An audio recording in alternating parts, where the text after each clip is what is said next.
Hi, this is Phil, and I'm here to tell you all about the Capes and Lunatics Patreon. Get early access to all of our interviews, including the monthly Chichester chats with writer and comic book legend D.G. Chichester, new episodes of classic Capes and Lunatics shows, including The Quantum Zone, This, That, or the Third, and many, many more specials, all completely uncensored. Access starts for $3 a month, full video when you pledge $5 a month. Check out the link in our show notes or go to patreon.com/CapesandLunatics. Hope to see you there. Hi, this is Erica Schultz, and you are listening to the Capes and Lunatics podcast.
Hello, everyone. Welcome back to another episode of the Capes and Lunatics. I am Phil. Lilith may be along here in a little bit, but returning once again to share the little time she has of free. It is, the writer of the day. Yes, Erica Schultz. Hello.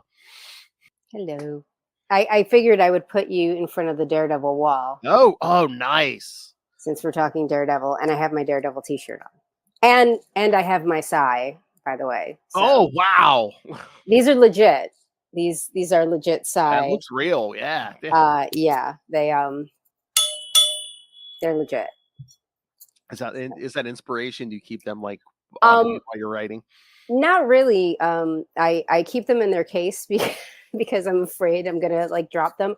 My best friend's husband is a martial arts instructor, so he's taught me the basics. He wants to teach me more, and I'm afraid. So I'm keeping like, look, man, I am so busy. Like, you can't come over and beat the hell out of me with a stick again, because I'm just so busy. I gotta, block the bow staff as it comes up. Yeah. Yeah, I mean, I've only seen him in like movies and stuff, but it seems kind of complicated. You gotta like twist. Well, okay. So I will tell you this. All right. So when you're holding it in this grip, reverse grip, when you see the movies, like in the Elektra movies, she's holding it like this. Mm-hmm. That is not the right way to hold it. And you're supposed to hold it with your thumb like this. Mm-hmm. Okay. You're not supposed to hold it like this, because I've learned the hard way that when you hold it like this, the bow staff comes and knocks you on the knuckles. Okay. So you do not hold them like this. But when you're doing like a movie and you want to flip them and look cool, you hold them like that. So what I did was I shot a little video in my basement, and I sent it to Mike Dowling, who is the artist on Elektra, on Daredevil Women Without Fear. And I said, these are the things, this is the way that you were supposed to hold the Psy, et cetera, et cetera. And there's one image where she's holding the Psy like this. She's holding it properly like this, but her forearm is covering it. So you just see the handle. And the editor said something like, that looks boring. And he's like, but that's the proper way to hold it. and editors are like, that's never stopped us before. And, I'm saying like, I'm trying to add some reality to this thing. And, they're supposed to be held a specific way. But yeah, it's an uphill battle. What can you do? So was that kind of like, did you see Deadpool and Wolverine? I haven't. No, I still haven't seen it yet. No, but I've seen the Elektra movie. I've seen the Daredevil movie from the early 2000s, and I've seen like posts from Jennifer Garner. Mm-hmm. And look, she trained really hard, and God bless her. But I mean, you'll ask anybody who's a real fighter or who's a real martial artist, like when you're talking about like the way it shows on the screen versus reality. You know, like when there was, I think it was Michael J. White was doing a video, and he's a martial artist, and he was saying, you know, like when you're on screen, you have to telegraph your moves because you need to tell your stunt double, your scene partner, whatever, I'm going to kick you in the face right now. You know? Yeah. Whereas when you're in a real fight, that's the last thing that you want to do is actually telegraph your moves to your opponent. So that's, you know, I get it. It's the rule of cool. I get it in comics. It's just, there's a part of me that's just like, that's not how you hold the damn thing. So, oh, okay. No, I was just going to ask you if you were watching that Deadpool and Wolverine and you were just like, oh, happy that, you know, they were getting Elektra's name out there more, but also too, were you just screaming, no, she's holding it wrong? Well, I mean, I was screaming that at my phone, but I mean, my husband also got me these. So now I have these too. Oh, nice. So yeah, I am just filled with all kinds of, these are plastic though, thank God. Yeah. Although they are kind of pointy. Like, I think if I hit myself hard enough, they would break skin. Because knowing me, I would be hitting myself with them accidentally. Poke myself in the eye. So yeah. Well, I see 2 characters you've written you could go for Halloween this year. So.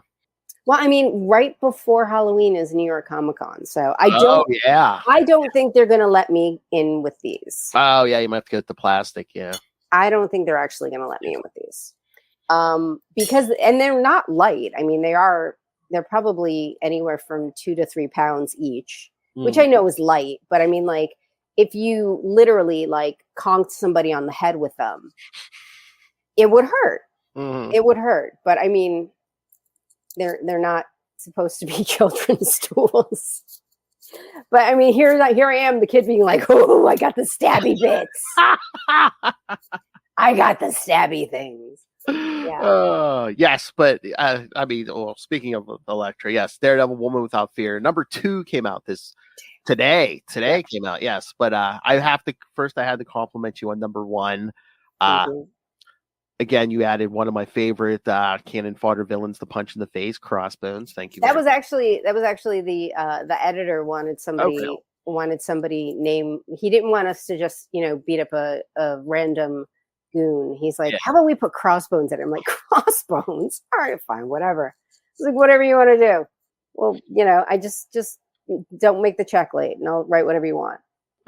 Yeah, I mean, it's set up that I love the line where he's like, lady, I fought Captain America, and she's thinking, who hasn't fought Captain America? Yeah, like everybody's fought Captain. Like it's not a flex, dude. He's been around 100 years. Everyone's encountered Captain America. That's not a flex. Yeah. Yeah, I dug deep in the snark with this particular version of Elektra. Like there's a lot of snark in it. And to the point where one of the editors in the lettering draft was like, are we being too mean? I was like, no, we're not. She used to be a highly trained. She's killed people. I mean, yeah, I think it is like it genuinely. I know everybody talks about like who's the Omega Level mutant, who's the most dangerous person in the MCU, etc. Oh, who has the most snark? Who has the most snark? If you really think about it, when you think about like take out the whole Infinity Serum for Natasha, take out, you know, the, you know, hand making Elektra quasi immortal, whatever, take that out. You want to talk about just pure kill instinct for someone who is a human, who is unenhanced. You can't beat Elektra and Natasha. You know, so Elektra, as the deal she made with Matt was that she can wear the Daredevil costume as long as she doesn't kill. Yes. So this is literally one of the most lethal people in the entire Marvel U. Oh, yeah. And she's pulling her punches. She's pulling her punches because she made that promise to Matt. So of course she's going to be snarky about it. Oh, yeah. You know, she could have taken Crossbones, like she could have just poked him in the neck with these things. These things can poke you in the neck easily. She could have taken him out in a heartbeat, but she has to play the hero. And he even says that. He's like, oh, look at who's playing hero right now. So, I mean, she's gonna be snarky because what she really wants to do is just stab him, but she can't. No stabby stabs. Well, yeah, I mean, yeah, snark is nothing compared to it. Yeah, it's blowing off steam. It's like you know you could be dead before you blink, right? Yeah, you would have been dead already if I hadn't made a promise to my kind of ex-husband, if you think about it, because they were married, like they were king and queen of the fist. Yes. So kind of ex-husband, kind of not ex-husband, however you want to put it. Yeah. Mm-hmm. And again, I mean, no one's going to feel sympathy for Crossbones. He worked for an actual Nazi, so it's fine. He's a mercenary. He takes his checks where they come. Yeah, it doesn't matter. Yeah. I know. And the new issue, I really enjoyed the new Punisher, so I was glad he showed up and she got the Joe Garrison. Yes. Yeah, she will be punishing the Punisher. Oh, nice. Again, because she's one of the most lethal people in the Marvel Universe. So. Oh, yeah. I mean, even just what she does. I mean, I don't know how much I should spoil. Just like what she does with his armor. I'm like, that's finesse. It's not. Do you know what? I loved that because there was in the Falcon Winter Soldier show, there was a scene where they were in Zemo's, like his ancestral home or whatever, but they were in this like really posh, fancy ass place. And Io and a few of the Dora come and they're fighting, and Io is just like, and Bucky's arm falls off. And I was like, I love that. The precision and the confidence. And Bucky was looking at her like, why are you just like literally poking at me? And then, so I had to put something like that in. And Mike Dowling is, I can't say enough about Mike and Dee Cunniffe, who's the artist, who's the colorist on it. And, you know, Mike and I worked together on Hallows Eve. We did 6 issues of Hallows Eve together. We're doing this now. I'm very lucky that we can sort of have shorthand. And like, I'll write in it, you know, Mike, I'm going to write this as a spread. If you want to make it a double spread, do it. If not, don't worry about it. Like, I trust you. He's so good, so competent. So he brings like a lot of really cool angles and cool styles to things. Yeah. So, I mean, being able to work with somebody that you've worked with before helps a lot because you don't have to like break in a new artist. I try very hard to write for the artist that I'm going to be working with. I try to make it as accessible to them. Here's an example. So Giada Belviso, who's the artist who is working on Laura Kinney Wolverine with me, Giada speaks Italian. So I will throw in some Italian. I speak Italian, so I will throw in some Italian phrases and little things that will help explain, like, you know, the mood of the scene or things like that. And because I'm trying to write for the artist. And writing for Mike is easy because he knows my style now and I know his style and I know his strengths and vice versa. So, I mean, it's, and the same even with Blood Hunters, which came out a few weeks ago with Robert Gill. I mean, phenomenal artist. And, you know, we're doing 5 issues together and Robert's already, he already has my sense of humor and everything perfectly sound. So. That's the other thing I was once you brought up Hallows Eve, I was like, oh, that Blood Hunter stuff was great. Thank you so much for that. Yes. Yeah. And Hallows Eve is going to be in this 5-issue series of Blood Hunters. Yeah. Yes. There is a new Blood Hunter that will be introduced in issue number 2. Oh.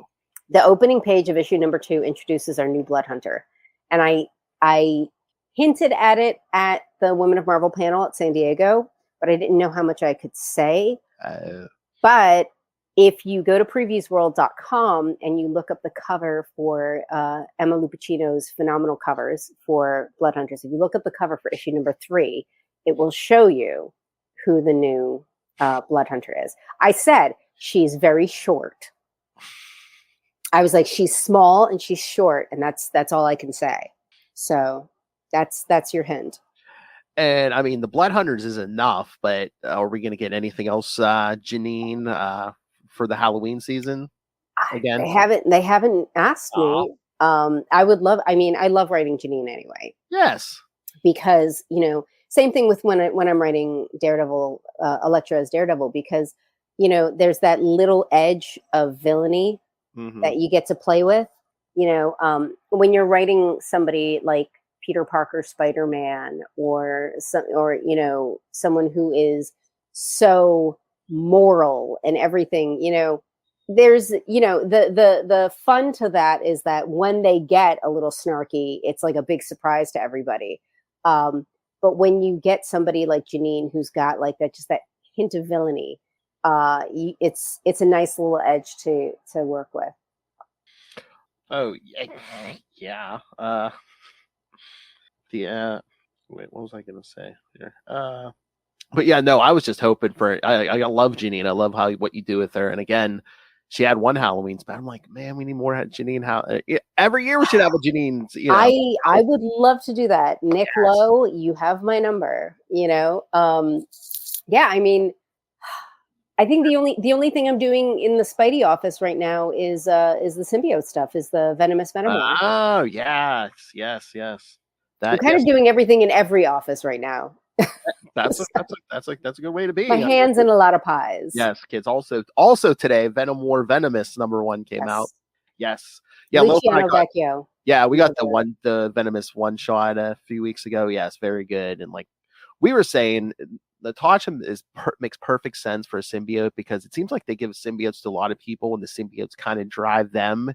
Here, it's just like this is another weapon for Black Widow. Yeah, it's just another tool, which is why she has to take Sliver aside, and really teach her. Because if you're not aiding, if you are not helping, then you're hindering. Yes, and Black Widow is all about efficiency. She's get in, get out. And when she was going on this mission, and there was doubt in the symbiote, that then turned things a little awry. And I think, and it's funny because I'm seeing reviews like, you get a symbiote, you get a symbiote, you get a symbiote. Like, yeah, I mean, that's basically how I was.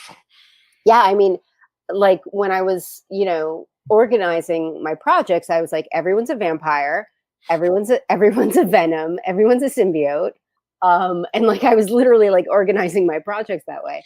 So you go from one crossover of everybody's a vampire to now everybody's a zombie symbiote.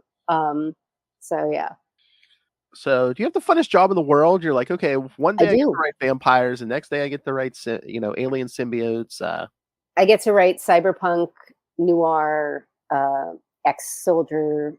Oh, Rat City, #5. Look at her, kids. Yeah. So I'm finishing up the script for #10 right now. So yeah. And we're still rolling after 10, right? Oh God, yeah. Oh, good. Yeah. Good, no, yeah. I was told, and then somebody said, no, this isn't true. And I was like, well, then it's now a legend. I'm making it canon. No, I was told a minimum of 30. So I'm going until they fire me. I'm just going to keep writing. I'm just going to keep writing until they fire me. I mean, I think the only books currently that don't get 30 and beyond are the ones they announce right away. They're just like, oh yeah, this is a 4-issue series, or this is a. I mean, this was already. I mean, they said that this was going to be an ongoing anyway. So I mean, my first conversation with Todd, we did a Zoom call back in 2023, and I said to him, I was like, well, how many issues do you want? And he said, how many issues do you need? And I was like, okay. And I was like, well, most things are, anywhere from 4 to 6 issues because, that's nice trade paperback. And he said, okay, you can do it. So you can do it in 5. I was like, yeah. And he's like, can you do it in 8? I said, yeah, I can do it in 8. He's like, what about 12? And I'm like, usually people are trying to talk you out of doing maxi series. So at first I was like, okay, so let's do a maxi series at 12. He's like, yeah, but could you go to 24? And I'm like, is this happening? I think this is happening. So yeah, so I was like, all right, I'm pretty much planned out to work with J. Carlos and J. David Ramos, who's the colorist, for issue 30. That last 6 issues, though, I kind of think we're going to go crazy. Oh, like I have something really crazy and nutty in mind, and I'm kind of almost scared that they might be like, okay, now we're pumping the brakes. Because they really haven't said no to us. I I mean, there's very few things that are like, maybe do this, maybe do that, but they've never been like, no. They've never given us a hard no. So I'm like, I've got like a really funky visual in my head. I would really love to get on the page, and let's see if they might turn around and be like, this is too out there. No. I'm like, all right. Do you think it helps though too that that the Deviant's kind of like in his own little universe because it's in the future, so it's like you really don't have to affect any other book or. Well, it's really funny that you say that because as I'm writing issue number 10, I am directly linking it to the 616 of Spawn, if you want to call it that. Oh. So there will be a direct link. There is a direct link. I mean, as Al detonates his suit, the shockwave that infects Peter's nanites is from the necroplasmic detonation of Al Simmons. So that's the immediate direct link. But there's going to be a more specific direct link that I'm actually currently writing. I was talking to Thomas Healy about it, and he was like, oh, yeah, you could do this. He goes, well, wait a minute. We've got blah-de-blah going on, and if you can find a way to link it to that, I was like, I can totally find a way to link it to blah-de-blah. Oh. So there's going to be a little link back to something that's going on in 5 months. Something that has already happened. Okay. Something that has already happened in Spawn. Oh, yeah. Probably, I want to say within the first 30 issues of original Spawn. Oh, wow. Oh, so you get to do vampires, symbiotes, time travel. Oh, nice. Well, no, nobody's traveling in time. But there's a character that will be be. I'm trying to think how to say it. There's a character that will be influential in the future. Oh, that helps. Okay. Yeah, I think that's the best way to say it. Damn it! And can't keep my job. No, this weekend I'm gonna go back and read the first 30 issues. Okay. I actually literally my laptop is propped up on right now is Compendiums 1 and 2. I have them propped up because I've been rereading. I used to have a bunch of the singles, and everybody gets rid of their collection when they become adults. Well, not everybody, but I went and I got the compendiums because it's just great. You just have a giant brick of a book that you can kill somebody with.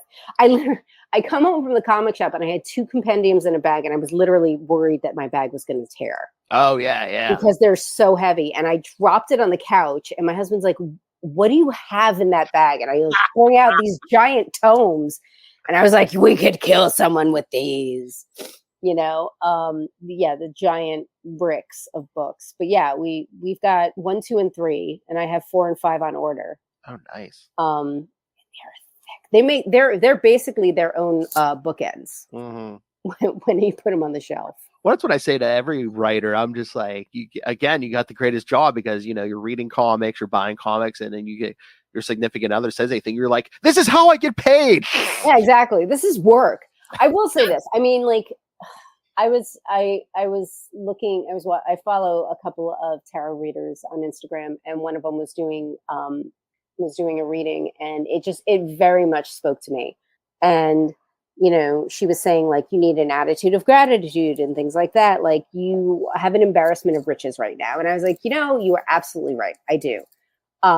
So when I turn around, I'm like, oh my God, I had to read like 12 comics today just to get ahead, like just to understand the voice of this character. Then I have to write. I mean, it's like, really? Your life's so hard, Erica. Oh, really? So there are days when I do believe my own hype, and I'm just like, oh God, this job is so difficult. And then there are other days that are like, you're the biggest idiot. You're literally getting paid to write comics. Shut up. Quit your bitching. So yeah. You're literally getting paid to be the voice of Elektra and Black Widow. and Hallows Eve, Yes. and Elsa Bloodstone, Yeah, and White Laura Widow, Kinney. Yes. and Laura Kinney. Well, this is going to be my second round on Laura Kinney. Yes. Yeah. So I mean, basically, this is your second round on Elektra too. I mean, it is. That is true. It is my second round on Elektra because of Gang War, which was phenomenal artist Sergio Devia. I actually splurged and I bought one of the spreads from Gang War #1, and it's beautiful.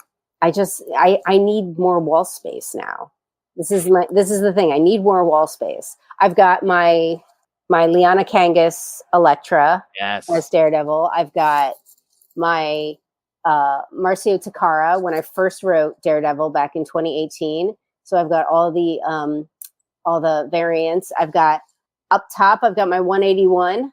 I got an original. I splurged and got an original copy of 181. And then I have the beautiful spread from Sergio. And I do have some Laura stuff. So I've got two prints. The one on top is from Kalman Androvsky, who did the covers for the X-23 run. And then the one below is it's a great print from Paulo Rivera. It's of Daphne Keene playing X-23. Nice. And then on the side, I've got two original pages from the artist on the X-23 story that we did, Edgar Salazar. So, nice. Yes. I was gonna say they're too much fun to play with, but you should hang those size up by those Elektra. I could, but honestly, like I would want to get like hooks. Oh yeah. To actually hold them, because I wouldn't want to just sort of like put a nail here and a nail here and just sort of stick them on the wall. Yeah, I would definitely put them in a stud. Yes, definitely. They definitely go in a stud. Because you do not. I don't want to be sitting on the couch here and then watching TV and then literally something falls and conks me on the head. Oh. Could you imagine? Could you imagine explaining that to my health insurance? Like, I mean, come on. Or it's your husband and you're just like, oh yeah, no, I didn't hit him with it. No, it just fell off the wall, I swear. He likes to nap on this couch, knowing it would just fall and just like stab him in the chest. No. Wouldn't be good. But yes, you do have an embarrassment of riches. Just today. Look, it's just today. Just today. I know. And then next week is Phases of the Moon Knight. Oh, yes. I did a story in Phases of the Moon Knight. Me and Ben Percy we each have a story in that book. Oh, nice. Yes. Yeah. August has been busy. I mean, beats the alternative, I guess. But so. Oh, that is true. Although I will be honest. I have worked more this year than I've worked in a very long time. And I've pulled more all-nighters this year than I have in a very long time. And I think I've found I was doing 7 books a month for a while. And my God. And I think I've found my sweet spot. My sweet spot is like 3 books a month. Like that would be great. So Laura Kinney's an ongoing, Rat City is an ongoing. And then if I get like a third ongoing or just do a bunch of like minis, that's like my sweet spot. But doing 7 books a month, I have now learned that is not good. I mean, how were you doing now? Was it just one day a week to a different book? For the most part, yeah. What I was doing was I was trying to stagger them. So I could focus one day on this and then another day on that, and then this way my characters weren't getting, too jumbled up. And with the Marvel editors, I would get one editor emailing me and saying, I need X, Y, and Z. And I said, well, then you have to fight with this editor because this editor wants it now. So you all get in a conference room and whoever comes out alive gets my attention. Because I was dealing with literally like 7 different editors. Oh, wow. Yeah. I had the Moon Knight editor, the Daredevil editor. I did Moon Knight, Daredevil. I'm doing a story they already announced it, so it's not news. a story in Spider-Man Black Suit and Blood. Yes. I had the two I was writing Elektra, A Woman Without Fear, right after I had just finished Gang War. We immediately started running on that. So I was, going straight through into that. I was working on Blood Hunters. I've done a lot of things, and I'm very tired. And I'm very tired now. Yeah, I think we've talked about your schedule before, but what are you doing? 3 books or 7 books? Like you're saying, keeping the characters straight in your head. So, yes. On one day, do you just focus on one character, or can you do more than one book a day? I try and focus on. Well, I try, if I'm doing more than one book a day, I try to have it as different stages. So if I'm working on Daredevil. I would like to be in the outline phase of Daredevil if I'm working on the script phase of Wolverine. So I like being in different phases, because if I'm scripting everything all at once, then that's when things start to get confusing, because I'll throw out a dialogue line and my brain will be like, oh, that's great for Elektra, but I'm not really thinking about Elektra. I'm thinking about Elsa Bloodstone, for Blood Hunters. So I try and keep things in different stages, so I can sort of separate it.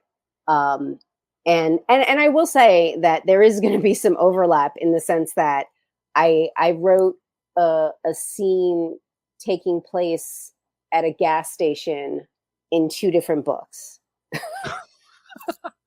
Because I could use the same reference. I could just put it in a new Dropbox folder for the other artists. But 2 very, very different things happen. Mm-hmm. But they just happen to both be in a gas station, and like a gas station mini mart kind of thing. So I realized that after I finished writing, I was like, nobody will notice. It's fine. I mean, do you notice that a lot? Do you try to watch that where it's just one story may kind of influence another story you're doing? I try, because I try and have a through line for each story, and I try to stay true to that, and I try to make each through line be very unique and specific to that character, to that story. So I once I'm sort of down that road, I guess I'm okay. Maybe, who knows?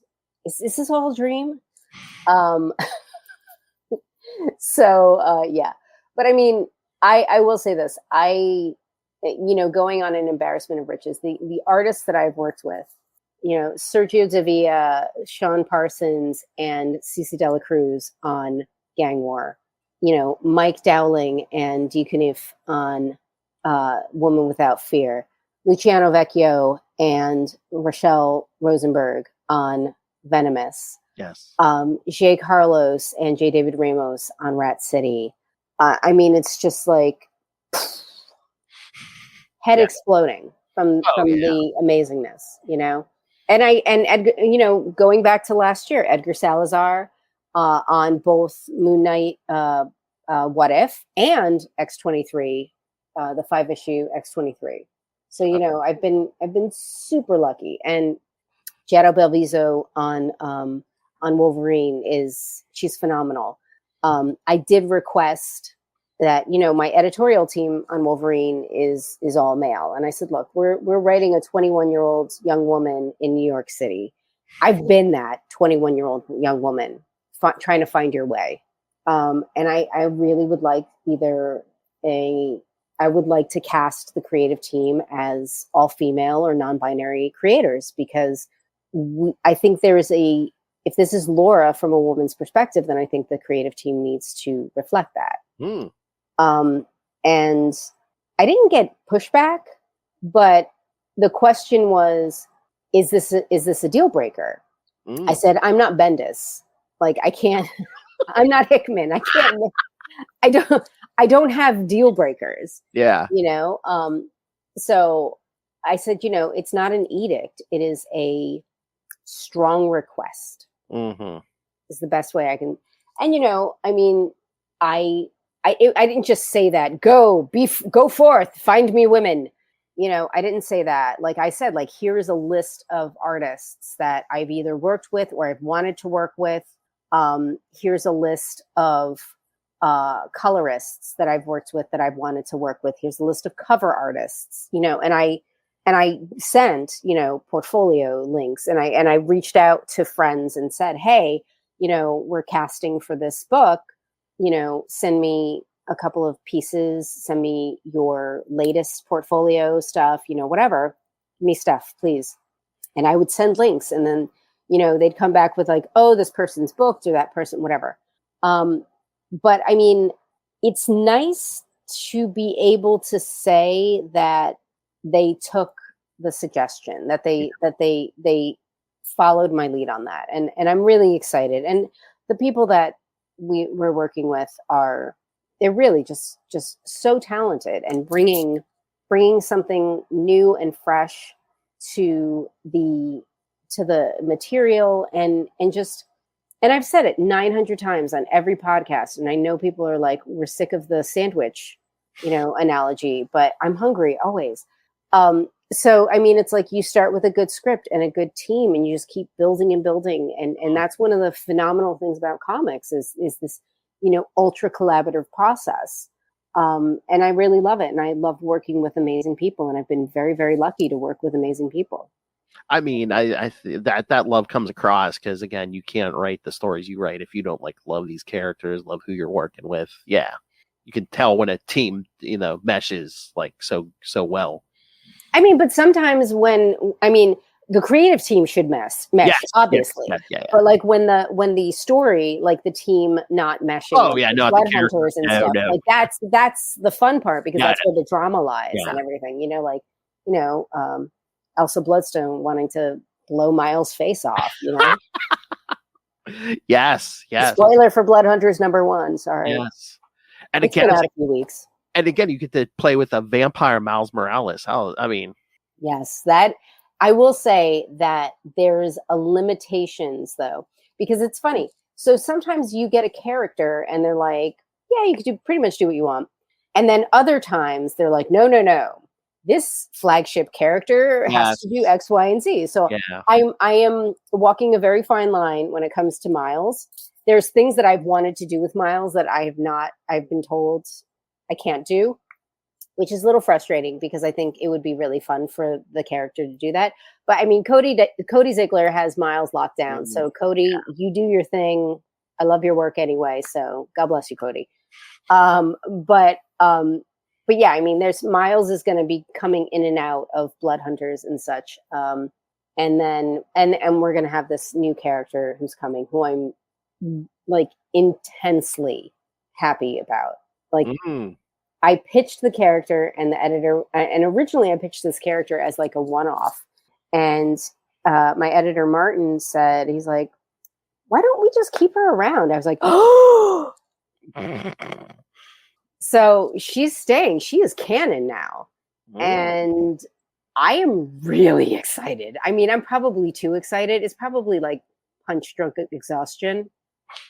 I probably shouldn't be this excited, but I'm super duper excited. And she comes out next month. And yes, and if you want to spoil it, go look at previews for the cover for issue #3 of Blood Hunters. Oh, nice. Yes, that spoils it. After you took pains not to spoil it, then they spoiled it. Well, I mean, it's funny because when we were at San Diego and I was on the Woman of Marvel panel with Gail Simone was there because they were launching Uncanny. Yes. Which is just, if you haven't read Uncanny yet. Oh, I've read it, yes. That's good. You have to read Uncanny. You have to read X-Men. You have to read Exceptional X-Men. Honestly, the X books that are coming out now, just fantastic. Oh, the best in years, yeah. Fantastic X books. I'm very lucky that I'm on this X-Men email thread. So I get to look at scripts and I get to, just good stuff all around. So I looked at the woman who was moderating, Devon, and I was like, can I say? And she's like, I don't know. Can I break the news? She's like, I don't know. I was like, oh, I don't want to get in trouble. Okay. I can just tell you that she's really short. And then everybody gets on their phone. I was like, no, but it's a new character. She's short, but she's a new character. So she can't go to Marvel Wiki and find her. So yeah. Oh, so it's a brand new character. Brandy new. Oh. Brandy new. Are you on Previews World right now? I've been looking for it. I can't find it. I'm like, where is this? Where is it? I'll put it in the chat. Let me find it. Oh, okay. Yeah, I'll put it in the chat. Wait, so you're saying this character is like a brand new creation of yours, or? Yes. Oh, okay. Robert Gill and I have created a new character. So besides the look, then how can you spoil it then? Because I've said I have said she's very short. Oh, okay. That is basically what I said. I said she is very short, and that's the most that I can give. But then, but then the cover is in previews. So. Okay. Yes. Do you see the cover? You see the cover? Yes. Okay. Yes. So she is very short. She is very short. Oh, very short. Yes. So. I'm more than excited about. I'm probably too excited about her. I'm more excited about her than like any other character, which is probably. I want the name because I'm sure the name's going to be very good. Her name is Moggy. Oh, okay. Yes. My friend Andy Sawyers, who is an artist in London. He's also a cop in London, but he's also an artist. And he and I were chatting, and he was asking about my old cats, and he's like, "How are the old Moggies?" And I was like, "What the hell is that?" And he's like, "Oh, it's British slang for a cat." And I was like, "Oh, that's a cool name." So, if you just listened carefully, I just literally gave it away. Yes. Who's listening? Not yet, but people might. Maybe. So issue 2. So is that going to be the origin for her? Yes. Okay. We get we sort of get an origin story. We get an origin story as to where she is now. Okay. And she's got she's amazing. And Robert Gill is so phenomenal. There's so much fun stuff in this, and there's a lot of stuff in the background because it's an ensemble book. Mm-hmm. And there's so much going on, and you've got these 4 strong women and Miles Morales fighting vampires and doing all this crazy stuff. There are these little things that Robert will stick in the background that you don't notice until you zoom into the page, and you're like, do you have so-and-so like flying up somebody's nose? Like, what are you doing, dude? Like, and he's, but like, I get it. He's got to have fun with it too. So yeah, Robert Gill's been fantastic, and I'm really excited to work with him. This is my first time I've been working with him, and he had just come off, I think, X-Force, and then started this with me, and I was just like, hey, I know you just did X-Force, people cutting people up. Well, now they're going to be punching people a lot, so punchy, gotta have the punchy in the superhero comics. I said one of the hardest comic jobs is probably like writing a team book, especially if like members have like their own books. Like it's like. Again, Miles is like a big character and has his own book. So it's like you really can't alter him too much, Yeah, there's definitely a fine line that you have to walk in terms of my biggest thing though is that what I try very, very hard, especially if it's a well-established character, is to get their voice. So I read like a whole ton of Cody Ziegler Miles. I read Saladin Ahmed's Miles. And when they were writing the character, and I just wanted to get the cadence of the voice. I wanted to get the, like, what does he say? And there's a phrase that I always say, because I know some people feel uncomfortable when you say, hey guys, into a general group. So I always say, hey party people. And so Miles says, hey party people. And all of my friends who really know me are just like, oh my God, would Miles actually say that? I'm like, maybe. The editors did not flag it. The editors did not flag party people. So, well, again, too, would a teenage boy say to a bunch of grown women, "Hey, guys"? Yeah, exactly. Yeah. So I got away with that, which was fun. But there's everybody wants to put their own spin on a character, and that's just human nature. Like we want, you're given this creative job, you want to add a little something extra.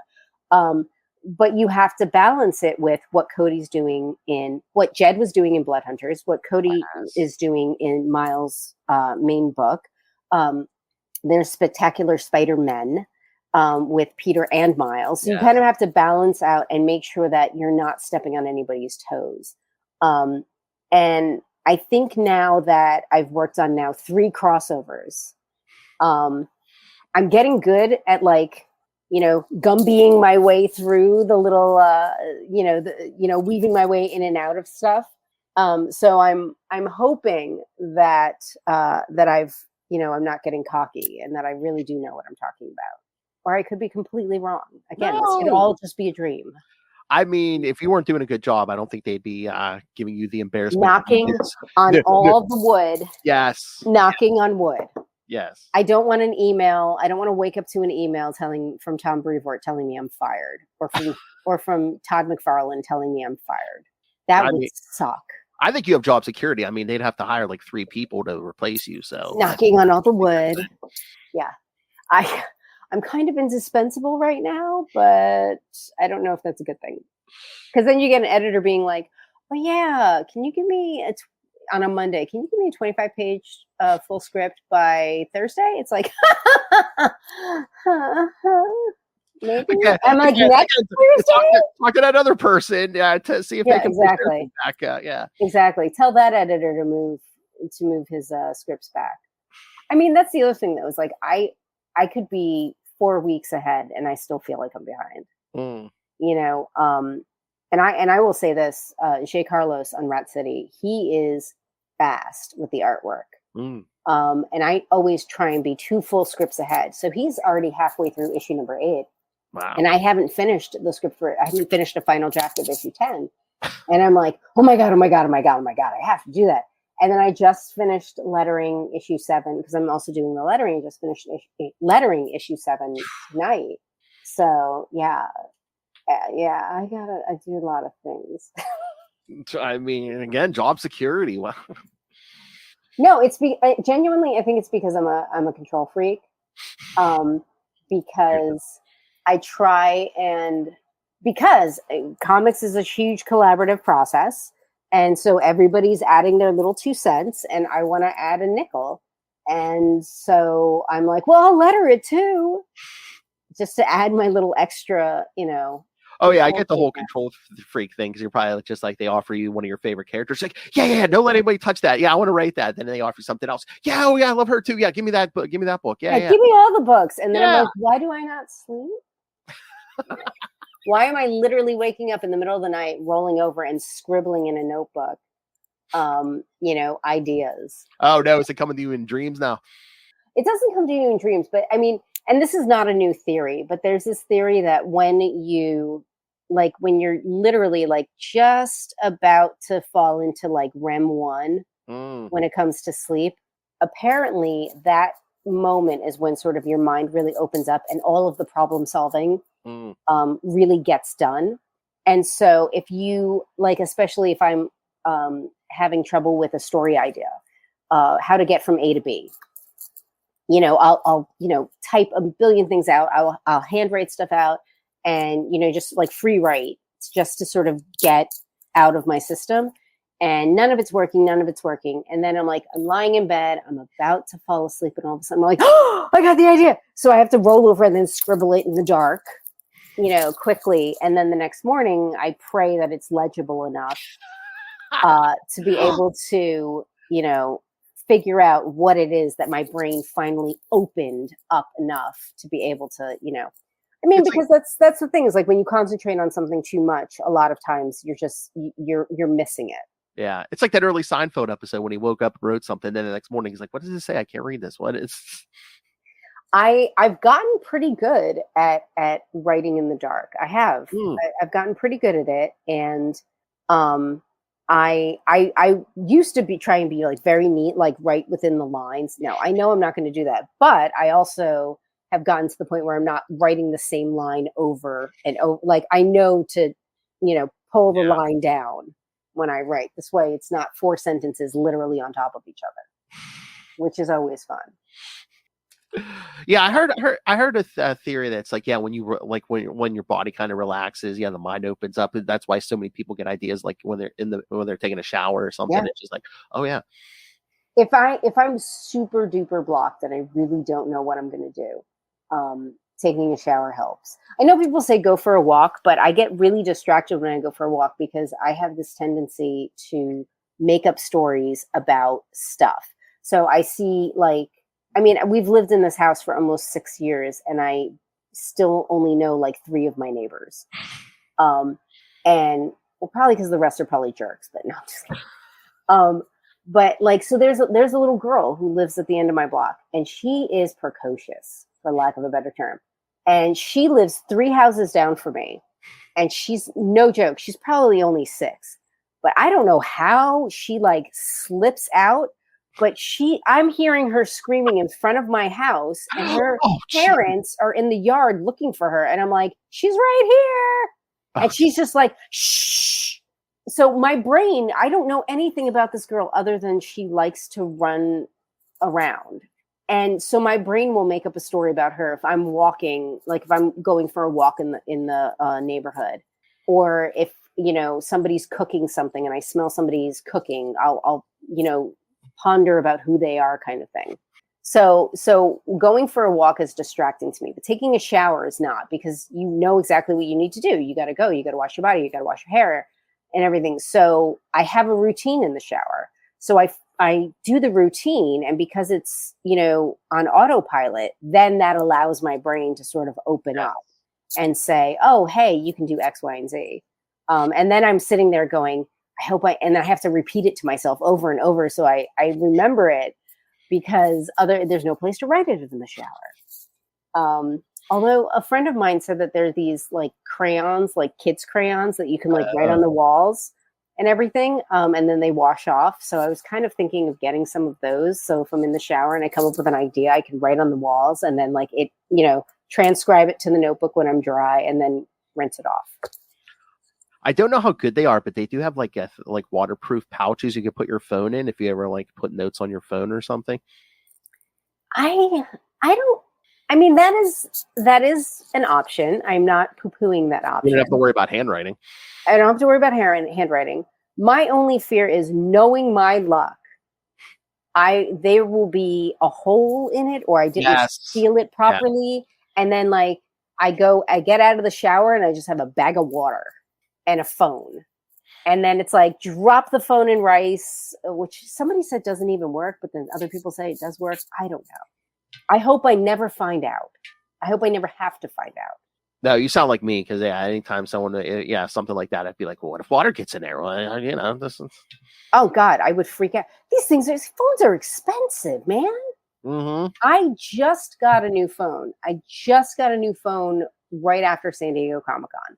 And I had the same phone for like 6 years, and I just got a new phone. And now it's like, gotta make sure that everything's perfect, you know, because, you know, it's terrifying. Those things are expensive. Oh yeah. I know people who get new phones every year, and I don't know how they do. Like, you know what? If you're a millionaire, God bless, give me some money. Yeah. Or better yet, donate to an animal shelter. But yeah, phones are expensive. I will keep my phone as long as it keeps working. So. Yeah, I mean, I don't know how people leave them late. The only place my phone lays around is at the house. If I'm outside this house, it's in my pocket. I'm just like, my phone is in my pocket, in the cup holder in my car. Yes. You know, in my bra. Someplace safe. Yes. It is someplace safe. Yeah, because it's terrifying. And, you know, and it's like, oh God, I do scroll so much, and I know I shouldn't. But like, you're on Instagram and you're like going through reels, and it's like, you know, did you know that if you keep your phone X, Y, and Z, you're getting radiation in your butt? Yeah. Or like if you know, if you have your phone out and in a public place, there's people that can steal all your information. And I'm like, oh crap, I don't have it. You know, all I literally have on my phone are just like the covers of all my comics, so I can do like quick social media posts and like cat photos.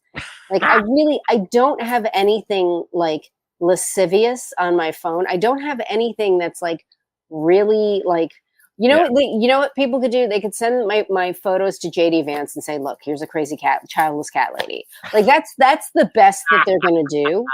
Yeah. Because I don't have any like naked pictures or anything on my phone. Well, if you do, God bless you, but no, not me. Well, some people save like their credit card numbers on their phone and stuff, so you can just tap the phone in some places and stuff. See, that's the thing. Like, I have my PayPal on my phone, but like you've got to get like a text message, or it has to email you or something. I have like 2-factor identification, which obviously I know is not. Nothing is foolproof. If somebody really wants to break into your stuff, fine. You know what they'll do? They will break into my account and they will find out how poor I am.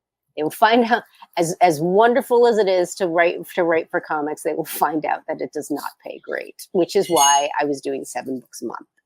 So I saw something. I saw something online the one time that was like, why do you have to verify your identity, to pay a bill or something? Or like, if someone's breaking in and wants to pay my bill, let them pay my bill. Oh yeah, you can totally pay my T-Mobile bill. I'm so happy if you do. I'm so happy if you pay my T-Mobile bill or my PSE&G or whatever. Fill in the blank. They're gonna hack your. They're gonna hack your phone. Find out who's coming in Blood Hunters number 2. You don't. I know you don't have to. It's online. It's online already. It's already spoiled. But like, I haven't gotten the blessing from the editor to actually say anything. So now I'm terrified. I can't say anything, but it's already there. But the cover's out there. Yeah. I actually suggested that cover. I suggested something like that for the cover, and Emma Lupacino, of course, did phenomenal job because she's great. Yeah, I mean, I'm pretty sure the cat's already out of the bag. I know that you had Rimshot waiting for that. Yes. I know you did. I know you did. You were like... Been hovering on the button for 50 some minutes, yes. Oh my God. All right. I will let you go. I was like, I'll let her go. We don't have to do the full hour. We're almost at the full hour, so... You know me. I'm like a wind-up toy. Just wind me up and just let me go, and I'll just talk randomly about. Again, you're interesting. Again, you're always working on 20 projects at once. So of course, I mean, the projects. We mentioned how many you have now. The Spider-Man and Moon Knight that's upcoming. Is there anything we didn't mention that you're working on? Well, there's a project that I can't talk about yet that I got last week. I can say that it's a character that I've written before. I'll say that. And, Wolverine is coming in December 11th, I believe, is Wolverine #1, which I'm very excited about. And Giada Belviso, fantastic to work with. And Rochelle Rosenberg is going to be coloring it. And again, Rochelle was doing the colors for Venomous. Beautiful work. Trying to think. Everybody, you have to watch the YouTube video of this, because as she's talking about the Wolverine book coming out, she's waving them claws around in her hand. Waving, going by Daredevil. Let me go reverse grip. Going by Daredevil, Woman Without Fear, and Laura Kinney Wolverine. These are the books that you need to buy. There's your social media post. Whatever book you're talking about, you need to hold up a prop. There you go. Well, I don't have nanotech legs for Rat City. No. I can do Daredevil. I can do Wolverine. These are my early anniversary present for my husband. So our anniversary is in a week, and this was the early anniversary present. And then I'm trying to think what else I can get. I can get like a bloodstone attached to my hand. Yeah. Get some magic masks. Or hey kids, guess what new tattoo I'm getting? I do have a comic book tattoo. I have the royal symbol from this is the royal mark from Forgotten Home. Oh, nice. Yes, 7 people read that book. It's a great book. It was like a love letter for that book. I loved writing that book, and 7 people read it, and it was nominated for 5 Ringo Awards. Nice. So. But read Forgotten Home from Dark Horse. All right. Yeah. I was going to say, I didn't know if you had any creator-owned books, but I'm like, does she have time to write her own? Oh my God, I have so many creator-owned books. Shout them out. Shout them out. Bylines in Blood with Van Jensen and Anike from Aftershock. All these books are on my website, ericaschultzwrites.com. Bylines in Blood, I've got Christabel Volume 1 with Amagoya Aguirre as the artist on it. I have Strange Tales with Claire Connolly. It's like kind of like Rick and Morty meets craziness. I have M3 with Vicente Alcazar. It's the first book I ever wrote. It is a spy thriller. I have, what else do I have? I've got The Deadliest Bouquet, which is a book from Image. It's about three estranged sisters who come back together when their mother's murdered, and they try not to kill each other in the process because they hate each other. I have got, what else do I have? Yeah, that's at least as much as I can think of right now. I have tons of creator-owned work. Tons. Wow. I'm just thinking now, I'm like, man, I gotta go to the website, check these all out. Go to my website. I have plenty of creator-owned work. There's lovely creator-owned work there that, you know, it's the Marvel work that pays for my creator-owned work. That pays for me to be able to pay artists, you know, sadly better than some publishers do. Because artists, everybody deserves to eat. Everybody deserves to pay their bills. So I pay artists as best as I can because, you know, they're doing a hell of a lot of work. Oh yeah. So yeah. So yeah. So kids, if you're reading comic books, you're probably going to run into Erica Schultz somewhere. You will. I've Forgotten Home is from Dark Horse. It was Comixology Originals, and it's Dark Horse. It's got 12 Devils Dancing. It's a horror book. But I wrote these like 6 years ago. It's a horror book. If you like body horror, if you like serial killer stuff, if you like, queer characters, 12 Devils Dancing. There you go.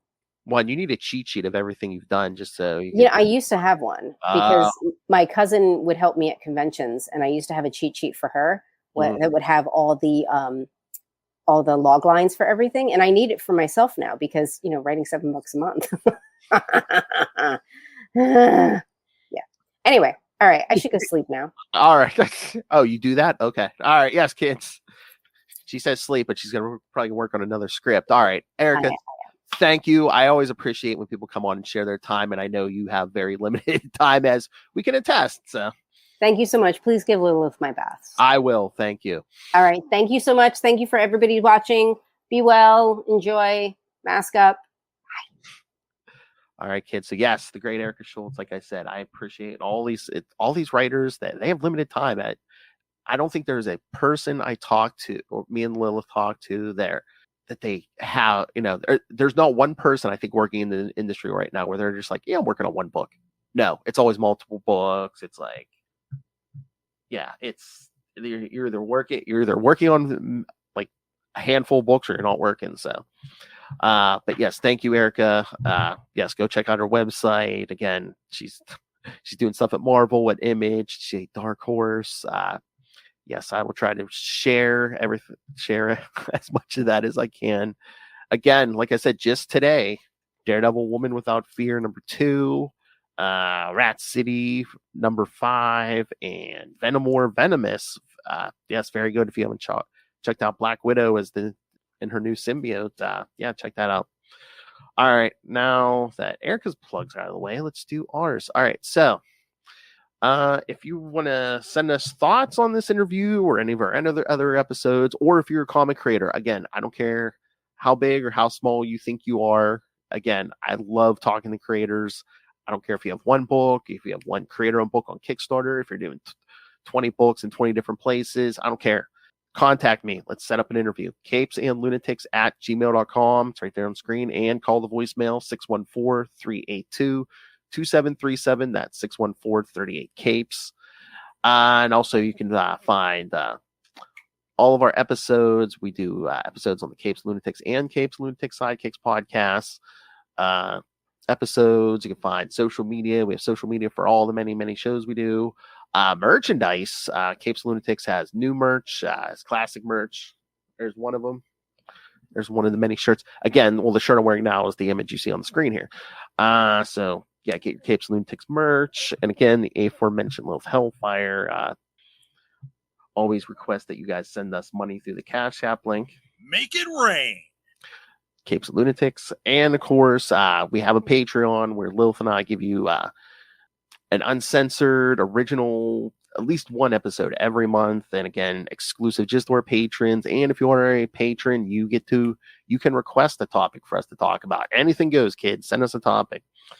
All right. So find everything all in one place. That's tubespace.io/CapesandLunatics Podcast Network. That's tubespace.io/CapesandLunatics Podcast Network. Or if you just want to go straight to the Patreon, patreon.com/CapesandLunatics. More vicious and brutal than ever. Thank you. That's another co-host, Justin. All right, everyone. Again, thank you for joining me. Thank you, Erica Schultz, for your valuable time. Again, before we popped on, she said, "Oh, we won't go too long." She said, "Again, you heard her score schedule." And that's the other thing. It's like, it's not back in the day where you just like to do your creative process. These days, you have to social media posts, and you got to get with those writers. You got to get cons, big cons, little cons. And you have to be like a full-time celebrity. All right.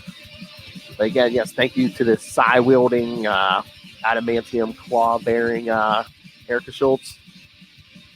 All right, and again, if you're a creator, contact us, CapesandLunatics.com.